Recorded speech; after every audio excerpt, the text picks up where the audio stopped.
बिस्मिल्लाहिर रहमानिर रहीम। नाराए तकबीर, अल्लाहु अकबर। दिन इस्लाम जिंदाबाद जिंदाबाद। सम्मानित इस्लाम प्रिय तौहिदी जनता, आसছে आगामी 13 জানুয়ারি रोज मंगलवार बाद আসর হইতে পশ্চিম চরামদ্দি তালুকদার বাড়ি ও এলাকার যুব সমাজের উদ্যোগে কবরবাসীদের রুহের মাগফিরাত কামনায় দ্বিতীয় বার্ষিক ওয়াজ মাহফিল ও হালকায়ে জিকিরের আয়োজন করা হইয়াছে। স্থান তালুকদার বাড়ি মসজিদ সংলগ্ন।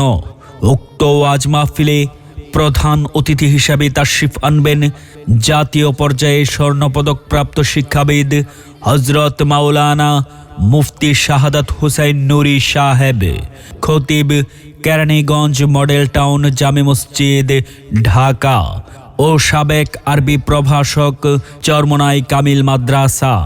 প্রধান বক্তা হিসেবে তাশরিফ আনবেন মিশর আল আজহার বিশ্ববিদ্যালয় থেকে উচ্চতর ডিগ্রি প্রাপ্ত হাফেজ কারি মাওলানা মুফতি মুজাম্মেল হুসাইন আজহারি সাহেব, প্রতিষ্ঠাতা পরিচালক আল আজহার তাহফিজুল কোরআন মাদ্রাসা ঢাকা ও খতিব কলেজ গেট জামে মসজিদ মোহাম্মদপুর ঢাকা।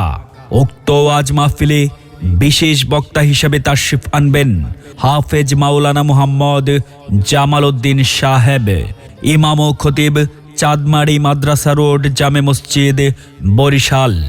উক্ত ওয়াজ মাহফিলের সভাপতিত্ব করবেন জনাব মিজানুর রহমান তালুকদার, অবসরপ্রাপ্ত বিজিবি সদস্য। মাহফিল পরিচালনায় হাফেজ কারি মোহাম্মদ ইব্রাহিম, ইমাম ওয়াইজ গ্রুপ ঢাকা। বিশেষ দ্রষ্টব্য, মহিলাদের জন্য পর্দার সহিত ওয়াজ শোনার সুব্যবস্থা থাকবে। উক্ত ওয়াজ মাহফিলে আপনারা সকলেই জিকিরের সাথে দলে দলে যোগদান করিয়া দুজাহানের কামিয়াবি হাসিল করুন। এসো সবাই দলে দলে পশ্চিম চরামদ্দি তালুকদার বাড়ি ও এলাকার যুব সমাজের উদ্যোগে আয়োজিত ওয়াজ মাহফিলে